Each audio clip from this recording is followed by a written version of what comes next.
anxietycenter.com. I'm calling about tinnitus. It's debilitating for me. Got it when I spiked in anxiety. Yeah. I was wondering if you can make some comments on that. Yeah, ringing in the ears or sounds or hissing or buzzing and all the various kind of things that can happen with the ears under stress is super common, as you know, from our website. Many people experience that. I don't know the, if you give me a minute here, I'll just see what number that is. 54%. I studied your website through and through. Okay. Okay. I'm sorry, you just cut out there for a minute. What did you say that was? 54%? It was 54%. Yeah, and so you see, just a little over half experience that symptom here. Oh yeah, 57%. I gotcha, sure. Yeah, so it's super common. 57. I was wrong. Okay. Yeah, we're in the ballpark, you bet. Yes, super common symptom. A lot of people get that when their stress is elevated. Unfortunately, anxious people will worry about it. They say, well, am I going to have this for the rest of my life? I can't stand it anymore. We start rebelling against it, which then, of course, cranks it up. A lot of people get stuck there. But one nice thing about it is because it's caused by stress, if we reduce our stress and give the body time to recover, it generally subsides. Now, there are some qualifiers, of course, because there are other causes of tinnitus. There is, depending on age. A lot of the people above 60 will get ringing in the ears to some degree just because we're getting older. If a person's been exposed to loud sounds, that can also cause, the medical version of this. But if it's solely because of anxiety and stress, you can bet that it will go away, or at least subside, 99% or so, just by getting stress down and giving the body time to adjust. So it is super common. A lot of people experience it. A lot of people struggle with it, which is the unfortunate part. We make it into a bigger deal than it is. But again, if getting our stress down, passive acceptance, focusing our attention elsewhere, we find that, it's not that big of a deal anymore, and we can move away from it. And as the stress comes down, it disappears. So do you have any specific questions about it? Yeah, I also developed a hyperacusis at the same time, which was debilitating. And the hyperacusis in the past 3 months has started to leave. Okay.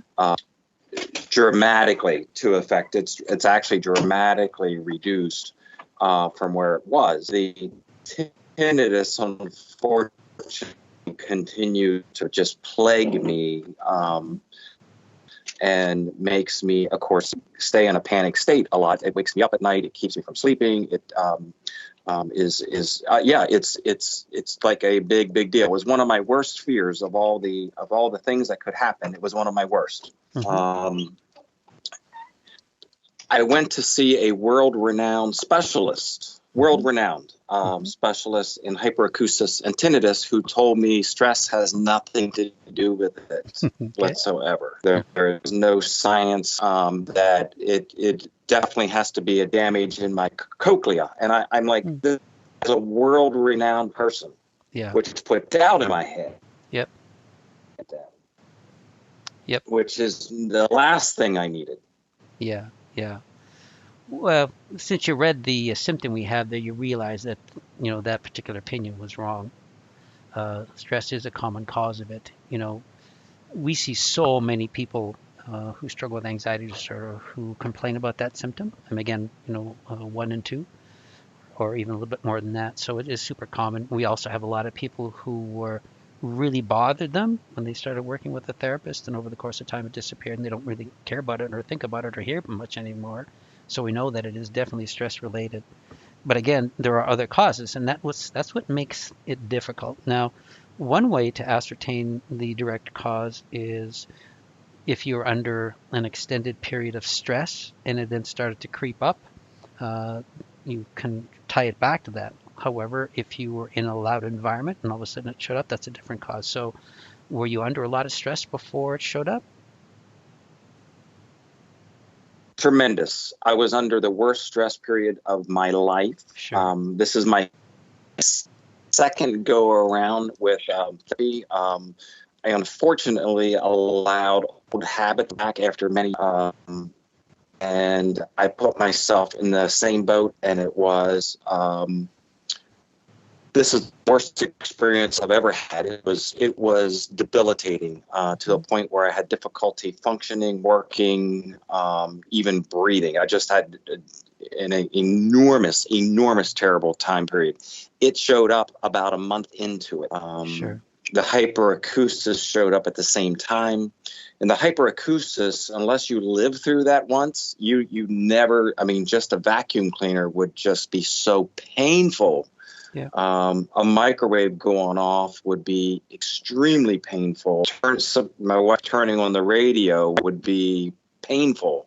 Yeah. But again, that has subsided. So that's what's giving me hope. I wish it would have never went, because he really blew me away and said, there's no such thing. I've been misled. Stress does not create this. Stress is complete. He said, you can deal with your stress, but this has got nothing to do with your problem. I'm like, yeah, okay. Yeah. And then of course, set me back. But then I tried to look at it in the eyes of reality, which is what I need to do. The reality is this came on because of an enormous amount of anxiety. And so, again, Larry is helping me see through that. And of course, Liliana is also. But I guess I just needed to hear from one more person that, yes, this really is a stress-related event. And yes, it can go away. Yeah. Well, I experienced that directly. Hey, Jim, myself. This is Matt. Oh, yes. Mm-hmm. Can I give some input here? Yes, absolutely. Hey, so I also kind of have the same thing. When I was going through a very stressful time, I developed tinnitus, and I freaked out for a whole year on like, oh my gosh, I'm gonna have this, and it's gonna get worse. So like it's been like 2 years since I've had it, but I've come to accept the ringing in my ear. So I guess I just want to like give the encouragement that if you have it, it's really not the end of the world. If it isn't anxiety, like one can live through it. And I think the big thing for me is like what changed my perspective was I would turn on a fan during the night to kind of drown out the sound, and I came to the thought that, okay, I'm okay with the sound of the fan, but I'm not okay with the ringing. What's the difference between the two of these? And it's just a frequency. So at that moment, I realized that the fear and the reaction was solely self-driven rather than the actual noise itself. So that's kind of how that is. So I've come to that realization. Mine is actually reactive, meaning that if I'm in a quiet room, my tinnitus goes down. If I'm in a room with a fan on, it gets louder and louder. I'm always in competition with whatever sound. My tinnitus actually increases in volume. The exact opposite of what a typical tinnitus patient would look like. Put me in a quiet room and I start to get better. Put me in a noisy room and the tinnitus just drowns out the ability for me to hear you, understand you. It's really been a real struggle, and again, the only logical thing makes sense to me is that this was anxiety and is anxiety, and I have to figure out how to contain it for me to completely heal. Because I mean, obviously, this has been a rough road for me with this one. Yeah. Yeah, and I had something similar well, I had both. I had the ringing when it was quiet, and then as my recovery progressed, then my ears became super sensitive to any kind of sound, where any sound would just drive me around the bend because it just was so loud. And not only loud, but it was also added to the sound. So I'd get the combination of the sound and a bunch of other sounds coming up at the same time. So it was really irritating on the nervous system. And I was diagnosed with all kinds of things. But for me, even though it's distressing, I had to learn to contain my reaction to it deliberately. So rather than automatically reacting to it, even though the body was, I had to keep myself contained and say, no, no, no, don't have to react. It's bad enough. Just relax here.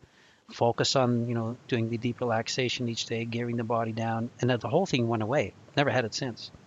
But I understand how really disconcerting it is. It's more than just a ringing or a hissing or a buzzing. It's everything increases when any other kind of sound, and it can be the smallest sound in the world, will drive it through the roof. And is that something like what you're experiencing, John? Are you still there? We still have you, but I can't hear you. Is your mic muted? Yeah, I can't. I lost you. I just heard you say I can't hear you. Oh, okay. I lost you too. Sorry, I don't know what's wrong with my connection. Oh, yeah. Sometimes Skype just does that. But I was saying that I had something very similar where, well, I had both. At the beginning, it was ringing and buzzing and rumbling and all the other kind of things you can hear no matter what was going on around me.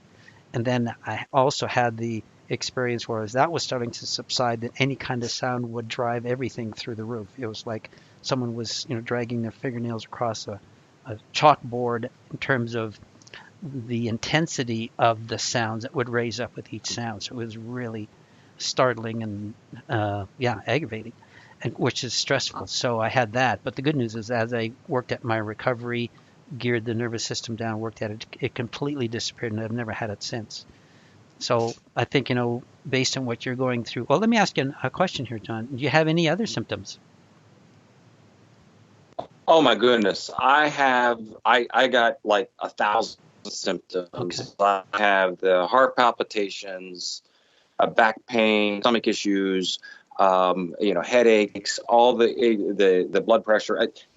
I pretty well have half of the symptoms that are listed, and none of them scare me. Not a one of them. The only one that's got me right now is the tinnitus. Yeah, yeah. And that's common. I mean, everyone triggers on certain symptoms. I lost you again. Oh, sorry. I was just saying that everyone triggers on certain symptoms. Some people will react to, the ear symptoms. Other people will react to pressure symptoms. It just depends on which ones we react to. So another question I can ask you is, so what about this symptom concerns you the most? Well, it's unfortunately it's near and dear to my heart because that's what I do for a living. I help tinnitus patients, and I get the ones that are the most severe, that are on the period of I can't take this anymore. This is ruined my life. And that is why that was the only symptom I said I could not handle. And sure enough, I delivered. I got it. Gotcha. Because I get to see the disasters and work with the disasters, and I have yet to tell a single one of my own patients what I'm going through. Yeah. So it's a self-fulfilling prophecy. I created it. I believe I created it. Gotcha. I truly do. Yeah, I got you. Sure. Well, yeah, especially if you hear horror stories, all day, and when we're an anxious person, we usually say, well, geez, I sure don't want that. And of course, when we start to think that it's actually happening, well, that's when we can start triggering on it. Sure, yeah. Well, okay. And so if you have a lot of other symptoms going on, it makes sense that these would be all tied together. So then one thing a person can do is focus on the solution and not, the symptom of the problem. So what are you doing to get your stress down? What are you doing to work at the behaviors that are causing that level of stress? Well, working, of course, with Larry and Liliana, but diet, taking a day off a week, which I work 6 days, probably 80 hours a week. Okay. realigning my life, because I've been, this, like I say, my second time around. This is not Sure. my first time around on this, and it's my own fault for allowing this to happen to me. So I'm going back to the basics again. I'm starting all over. Okay. I did have another. They actually did put me on high doses of Paxil, which I'm weaning off of. That made the whole process worse, which that does. Yeah. And they put me on benzos again, which I've been on benzos before and was hooked on them. It took me a year to get off of them. Okay. So I'm working on that process too now, weaning back off of benzos. Yeah, sure. Yeah.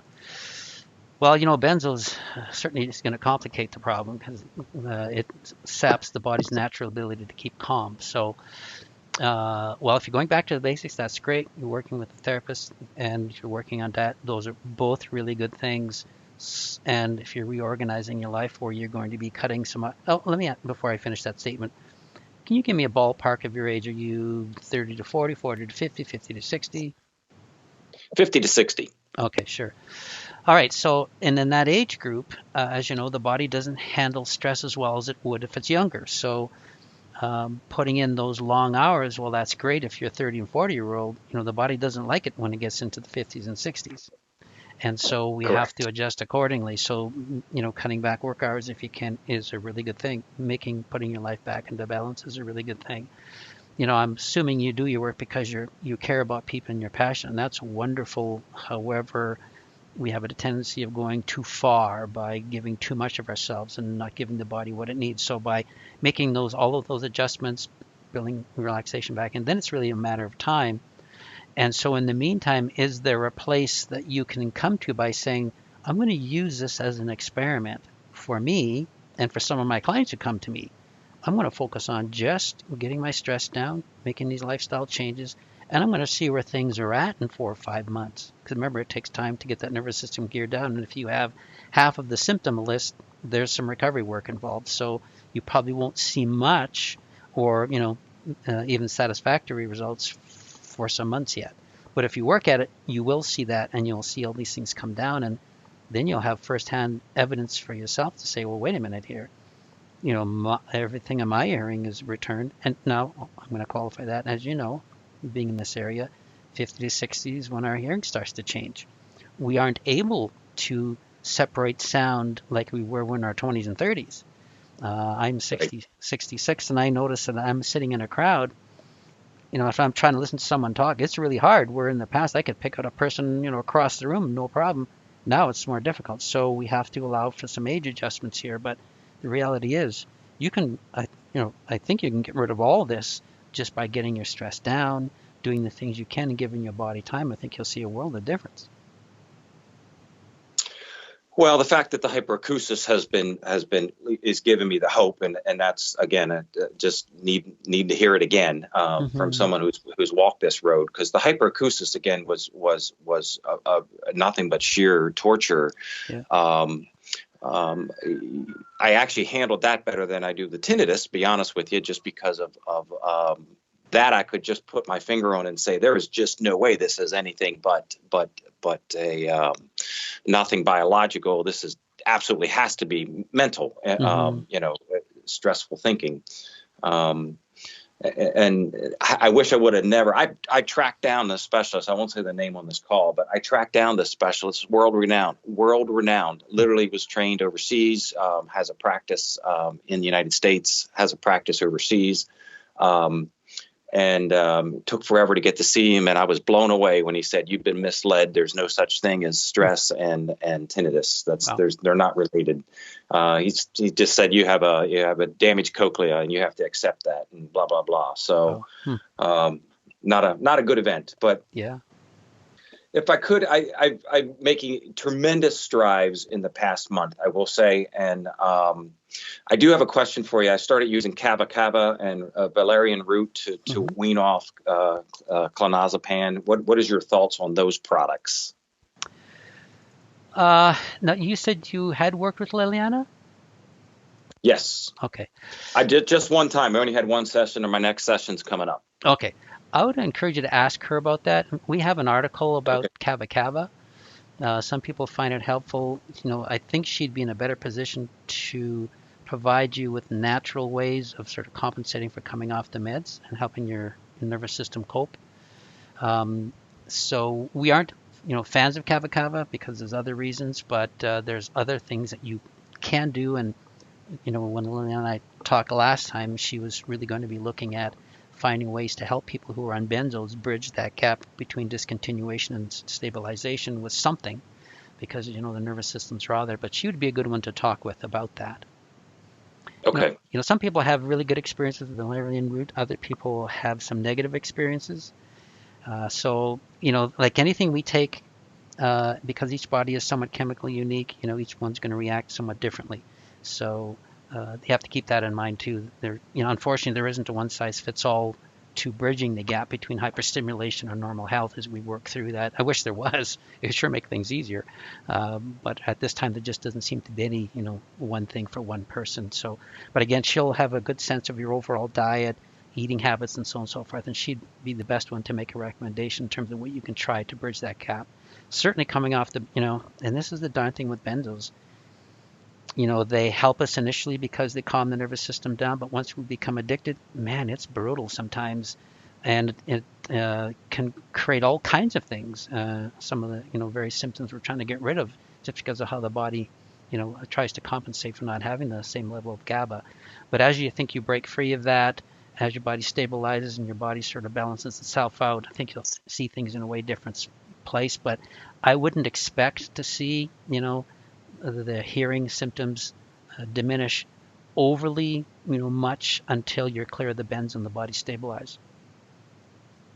Okay. Yeah. So I want you to be encouraged, but be realistic that until that benzo is gone, it's just not going to be, your body's not going to go back to the way it was. Okay. Yeah. And again, it's hopeful just because the hyperacusis is leaving me. But yeah, the tinnitus was at one point was a 10 out of 10, literally. Wow. When this first hit me, it would scream in the middle of the night, just scream to a point where I couldn't deal with it. And then it turned into reactive, which is really weird. Reactive tinnitus, get in a quiet room and it gets better. It's just weird. Mm-hmm. Not the typical. Yeah. Yeah.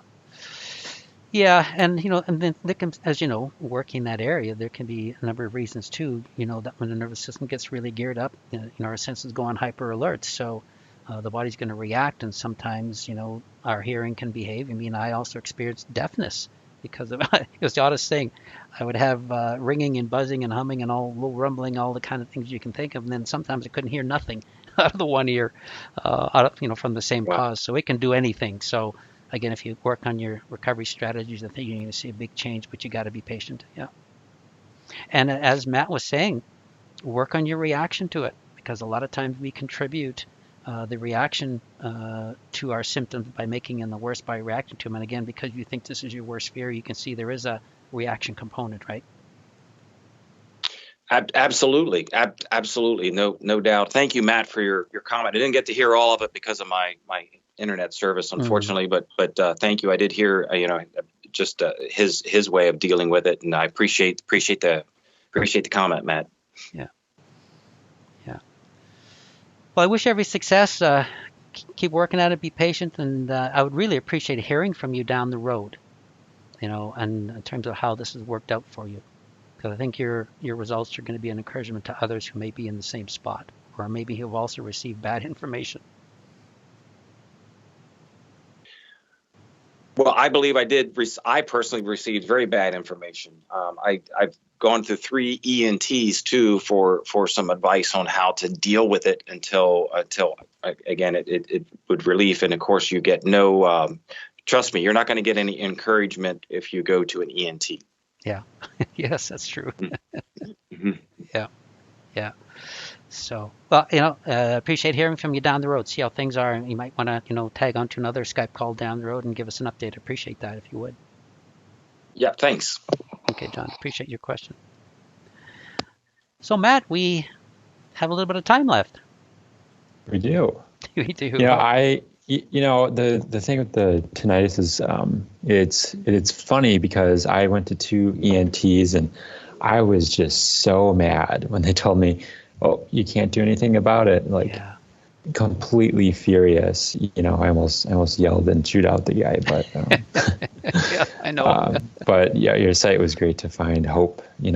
Oh, great. I read this book. It's called Rewiring Tinnitus, Mm-hmm. and that really helped me not react so much. That this guy who wrote it just had like that blaring sound 24/7. So found that helpful. Great. Mm-hmm. But I do have another question, Jim, on symptoms. And I've looked through your website and I don't think I've found too much on it. Mm-hmm. And it has to do with like muscle control. So my feet, calf, it seems to be kind of like clunky. And, for a while there, I was just freaking out about, do I have Parkinson's disease? And I kind of have essential tremors as well. And I'm not sure if that's anxiety related or not. And, earlier this year, I was just so stimulated that went to a bunch of doctors. I went to Mayo Clinic and got MRI. Went to a neurologist, one of the best in the country, and he's like, yeah, it's anxiety, but the muscle control issue where it feels like it's like a cogwheel, or it's my control isn't very smooth. So I guess I'm just like wondering if you've heard of that before. I asked this neurologist, I have some neck problems too, and he says, well, there might be something going on with your neck as well. But that was the one symptom I really didn't get full closure on, and that I still react to it. So I was wondering if you could give some insight if that is a symptom or not. That's kind of where I'm at. Okay. Can I get your age again? A range: 20, 30, 30, 40, 50, 60, so and so forth. I'm 27. Okay.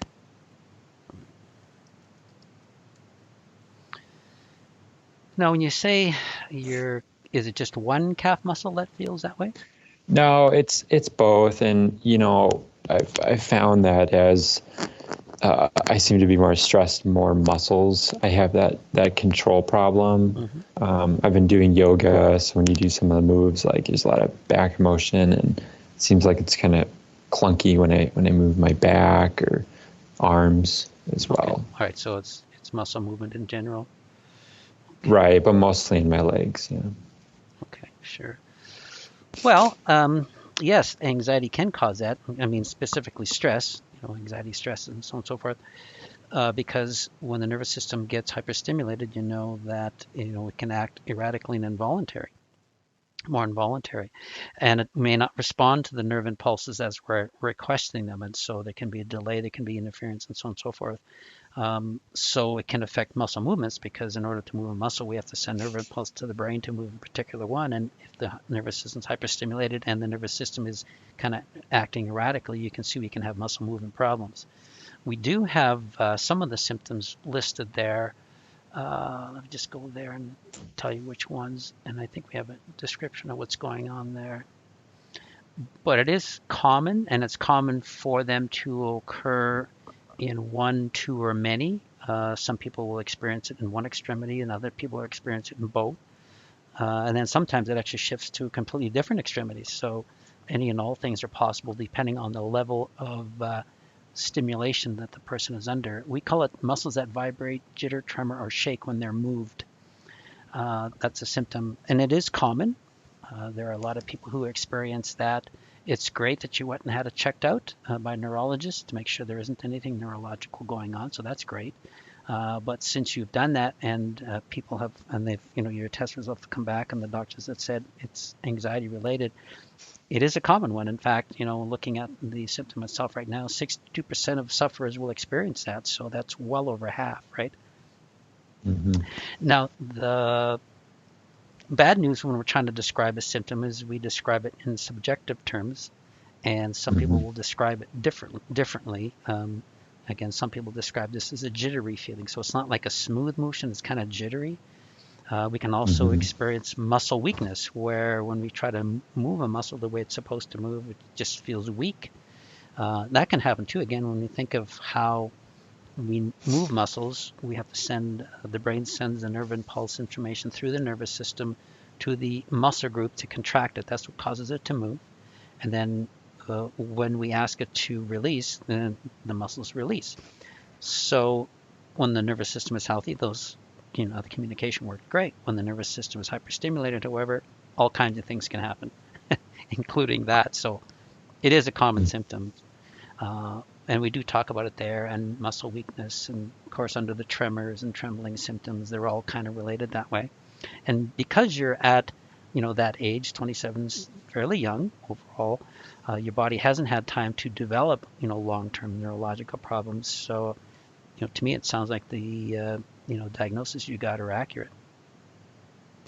Yeah, that seems fair. It's just like that fear is going on. There's that, there's that guy who was in Back to the Future. He got like Parkinson's when he's 29. I'm like, Yeah. oh, that's just 2 years away. You Sure. for sure can have this. So there's that that fear that just always goes on, and just getting confirmation, I guess, is helpful. Yes, right. Yeah.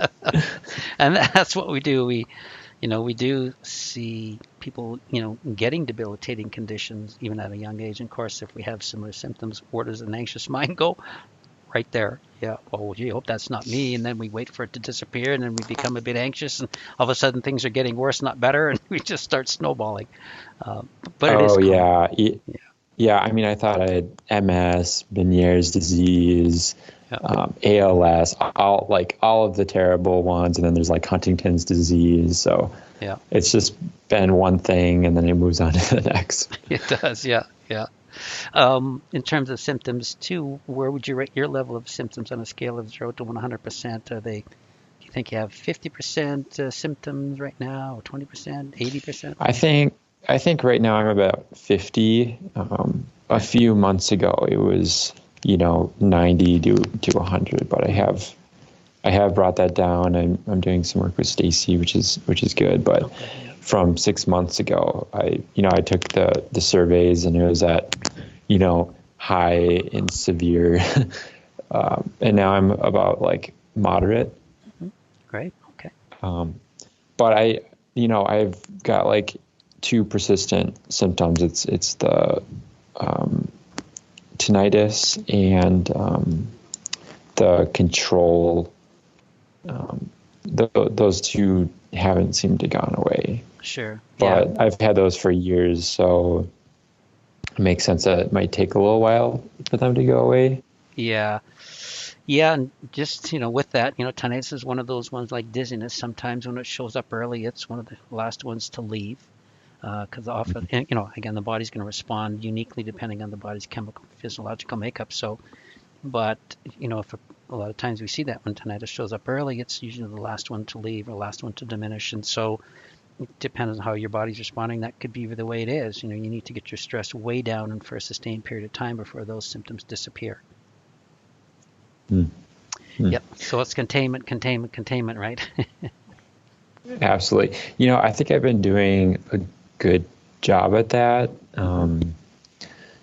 But I think I need to focus on like the physiological, like being more consistent on meditation and yoga. I feel like, I do that most days, but not consistently.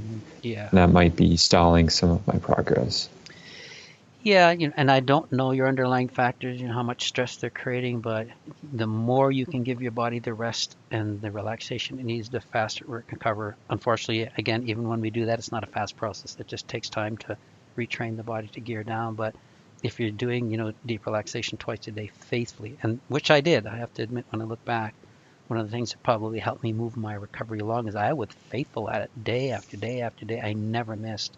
And I think it all helped me to move along quicker So if we're skipping, meditation days, and if we sort of revert back to old behaviors, not really getting on them, we just don't give the body what it needs. And there's a difference between not being anxious and sitting watching TV than actually deliberately training the body to be calmer.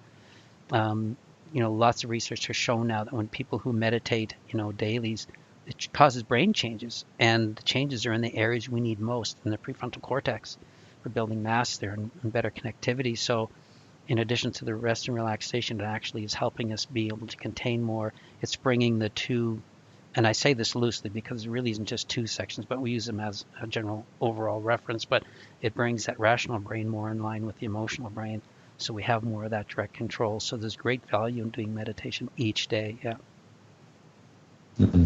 Getting to bed early. Very good. Yeah. Keeping your stress in check. As you know from the materials and working with Stacy, getting the body, back to normal health from hyperstimulation is a process, and often a long one. So we just got to, continue to stay the course, and we eventually get there. And then the body's back to normal health. And at your age, once it gets there, it'll be resilient again. And, for the members who are listening who are elevated in age, 40s, 50s, and getting into the 60s and 70s, we have to do a much better job of managing our stress than when we did in our 30s, because the body isn't, as resilient. So learning those habits now of keeping the body stress managed and building those things in, making a lifestyle change, can really be helpful as you age. All right. Well, thank you, Jim. I've got another work meeting to get to. So okay. I appreciate your time. Oh, you're more than welcome. I appreciate getting up at 2 a.m. and joining us for our Skype calls. Oh, I'm now back from Japan. I finished that project, so I'm back here in the United States. Oh, good. It's nice being home. I bet. Being back at a normal time zone for these calls anyway, so I appreciate it. And thanks for calling in. I also appreciate your chiming in there and offering your support too, because we all have symptoms that bug us, and we can latch on to them. A lot of people will say, well, if I had those symptoms, it wouldn't even matter, but this one is the worst. And everyone has their particular one, but we manage them the same way. We learn to contain them, we learn to underreact to them, we learn to tolerate them and move on. And it's amazing how much they can diminish just by our changing our focus and our reaction to them. So I appreciated your comment. Yeah, no problem. It seems like when I get one diminished, one more pops up. But I guess that's kind of the work that we have to do here. That's it. Isn't that the truth? Yeah, just get used to one, and then another one comes up. So yeah, but I appreciate it, and also appreciate you keeping in touch with us too down the road to let us know how you're doing. Yes, absolutely. All right, sounds great. All right, thanks, Jim. You're welcome. Bye. Bye-bye. Thanks, everyone, again for your participation and calls and thoughtfulness, and I look forward to chatting with you next time. Bye-bye for now. Thank you. You're more than welcome.